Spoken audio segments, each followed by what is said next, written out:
AP కొత్త రాజధాని అమరావతికి కేంద్రం ఔటర్ రింగ్ రోడ్ మంజూరు చేసింది. 185 కిలోమీటర్ల మేర రింగ్ రోడ్డుకు సూత్రప్రాయ ఆమోదం తెలిపింది. దీంతో పాటు 800 కిలోమీటర్ల మేర రోడ్లను జాతీయ రహదారులుగా గుర్తించేందుకు కూడా కేంద్రం అంగీకరించింది. కర్నూలు, కడప, అనంతపురం జిల్లాలను కలుపుతూ NH44, NH60లను అనుసంధానించనున్నారు.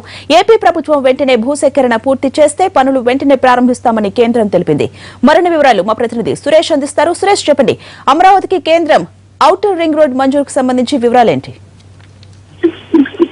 అందుకే ఇవాళ కేంద్ర రవాణా శాఖ మంత్రిత్వ శాఖ నుంచి ఒక అధికారికమైనటువంటి ప్రకటన వెలువడింది.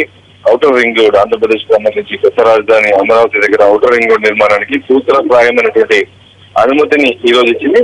గతంలో అర్బన్ డెవలప్మెంట్ మినిస్ట్రీ కూడా విజయవాడలో మెట్రో రైలు నిర్మాణ విషయం పైన సూత్రప్రాయ అనుమతి ఇవ్వడం జరిగింది. దీనికి ఇంకా కేంద్ర మంత్రివర్గం ఆమోదం తెలపాల్సింది. ఈ ఔటర్ రింగ్ రోడ్ నిర్మాణానికి భూసేకరణకు సంబంధించిన బాధ్యతలు రాష్ట్రమే చూడాల్సి ఉంటుందనే విషయాన్ని కూడా ఈ రోజు కేంద్ర రవాణా మంత్రిత్వ శాఖ నుంచి వచ్చినటువంటి అధికారిక ప్రకటన ఉంది. దీంతో పాటు ఈ NHI బడ్జెట్ లో నుంచే ఈ నిధులను కూడా విడుదల చేస్తామనే విషయాన్ని స్పష్టం చేశారు. ఇది కర్నూలు, అనంతపురం మీదుగా పూర్తి స్థాయిలో అమరావతి వరకు రోడ్డు నిర్మాణ విషయంలో రాష్ట్ర రోడ్డుకు సంబంధించినటువంటి స్టేట్ హైవేస్ కి సంబంధించి నేషనల్ హైవేస్ గా 44 నుంచి 55 కనెక్టివిటీ విషయం పైన కూడా పూర్తి స్థాయిలో 452 కిలోమీటర్లు 1000 కోట్ల బడ్జెట్ తో 4 లైన్స్ నుంచి 68 లైన్స్ నిర్మాణం పైన కూడా ఈరోజు కేంద్ర రవాణా మంత్రిత్వ శాఖ అనుమతిని ఇవ్వడం జరిగింది. దీనిపైన NHI నుంచి 1000 కోట్లు బడ్జెట్ నుంచి కూడా కేంద్రం నిధులను విడుదల చేయబోతుంది.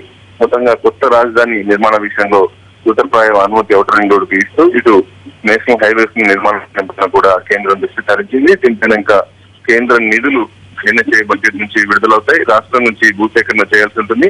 వీలైన త్వరగా ఈ ప్రాజెక్టును కూడా రాష్ట్ర ప్రభుత్వం భూసేకరణ తర్వాత కేంద్రం పూర్తి చేసే దిశగా అడుగులు వేసే అవకాశాలు ఉన్నాయి. Ambika. Right Suresh, thank you.